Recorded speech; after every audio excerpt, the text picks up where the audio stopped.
ውድ ቤተሰቦች በባሌ ቀልድ የለም የምለው እኔ ብቻ ይመስለኝ ነበር። ለካ ሁሉም በባሉ ቀልድ የለም። እና እንግዲህ መዳም የሰራችውን ስራ ባሏን ተመልከቱ። በዚህ ልክ አቃጥለዋል። የዘይት ደፍታበት ማለት ነው። እና በጣም ያሳዝናል። ይህ እንግዲህ ለምንድን ነው የሚለውን ነገር እነግራችኋለሁ። አሰላሙ አለይኩም ወራህመቱላሂ ወበረካቱ። ውድና የተከበራችሁ ቻናል ቤተሰቦች እንዴት ናችሁ? ደህና ናችሁ ወይ? እኔ ያለሁ አልሐምዱሊላህ። ለቻናል አዲስ ከሆናችሁ ላይክ፣ ሼር፣ ሰብ እያረጋችሁ አበረታቱኝ። ከጎን የሆናችሁ ለምታበረታቱኝ ውድ ሀገሬ ልጆች ከልብ አመሰግናለሁ። ይህን ቪዲዮ እንግዲህ ለብዙዎች ይደርሳል ብላችሁ ካሰባችሁ ላይክ ሼር ሰብ እያደረጋችሁ ለሌሎችም አድርሱልኝ ማለት ነው። እንግዲህ ከቪዲዮ መግቢያ እንዳሳየኋችሁ ወይም ደግሞ ታብኔሉ ላይ እንዳለው የሰው እንግዲህ ያው ሰሞኑን ሸቃሊት ቀን ወጣላት እየተባለ እንትን አሰሪያቸውን እያገቡ ሙሽራ እየሆኑ አይታችኋላ። ከሰራተኝነት ወደ አሰሪነት እየተቀየሩ ነው። ቀን ወጣላቸው ብለን ሳንጨርስ እንግዲህ ተመልከቱ።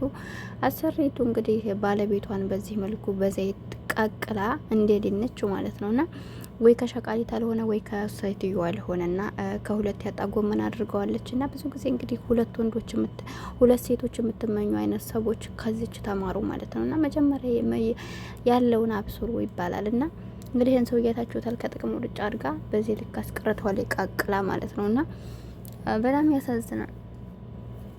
እኔ ብዙ ጊዜ እናገራለሁ እና የሀበሻ በነገራችን ላይ የውጭ ዜጎች ታውቃላችሁ በህይወት በኩል ራሱ የገደለ ግደለ ይባላል። ላደረገው ነገር ጥፋቱን የእጁን ያገኛል። እና ብዙ ጊዜ እንዲህ አይነት ነገሮች ውሳኔ ሲኖሩ በነገራችን ላይ ማንም ሰው መረማመጃ አያደርጋችሁም። እና ሀገራችን ላይ እንግዲህ በየቀኑ በየቦታው እንደዚህ ያንም የፈለገው ሰው እየመጣ እየደበነ የሚጥላቸው ህጋችን ዝም ብሎ ስለሆነ ነው። እና አቋም ያለው ውሳኔ ከሌለን ሁሌም እንደተቀጠቀጥነ፣ እንደተደፈርነ፣ እንደተመታነ፣ እንዲያለቅስነ የምንኖረውና እና እንግዲህ የኢትዮጵያን ሴቶች እያያችሁ ነው። ይህ ሰው ባል ላይ ምን ያክል እንትን እንደሚሉ በተለይ የተያዘ ነገር ይጥማቸዋል። በቃ ይህ ሰው የተባለ ነገር እነሱ የሚያምራቸው ያኔ ምናልባት እኮ እናንተን ከማግባቱ በፊት ያነሰው ያችን ሲጠይቋት ብዙ ነገር ላድርግልሽ ብሏት ብዙ ነገር ተለማምጧት አልፈልግም ያለችው ሴት ብኮን ራሱ እናንተን ካገባችሁ በኋላ እናንተ ጀግና ሆናችሁ ያንን ባል በጥሩ ሁኔታ ባላችሁን ይዛችሁ እየመራችሁ ባዩ ሰዓት ይመጣሉ እነዚያ ሰዎች። የሚገርማቸው ትናንት ረግጠውት የሄዱትን ሰው ማለት ነው። እና እኔ በጣም ይገርመኛል። እና እንደዚህ እያረጉ እንግዲህ ኢትዮጵያ ያለን ትዳር አስቡ። ምንም በቃ ትንሽ ቆየ ከተባለ 6 ወር 7 ወር አሁንማ በ3 ቀን መጋባት መፋታት ጀምረዋል። እና በጣም ያሳዝናል። ስለዚህ ምንም አቋም የሌለው ውሳኔ ካለበት ቦታ ሁሌም እንደተደፈራችሁ፣ እንደተናቃችሁ፣ እንደተዋረዳችሁ ነው።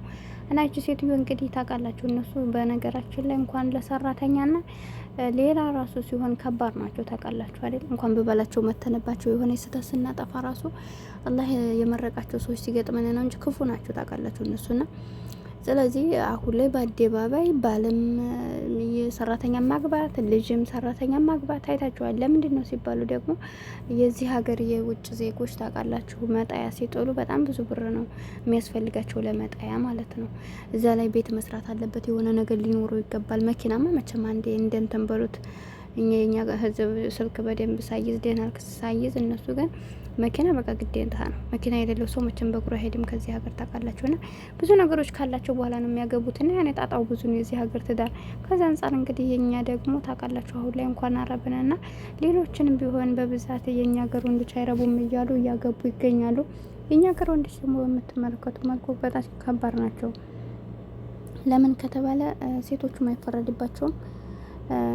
ያገቡና ሴቶቹ ወንድ ሆነው ይኖራሉ፣ ወንዶቹ ደግሞ ሴት ሆነው ነው የሚኖሩት። አሁን ላይ በብዛት ብዙውን አላልኩም ያኔ ሙሉ ማለቴ ሁሉንም አላልኩም፣ ግን በብዛት አንድን ሴት የሚያገቧት ለማሳር ብቻ ነው። ካሰሩ በኋላ ግን ልፍታ እንኳን ብትለያች ሴትዮ ያልመቻ ብሎ የኒካ ብር እየጠየቀ 200-300 ሺህ ብር በጣም አዝገዋል።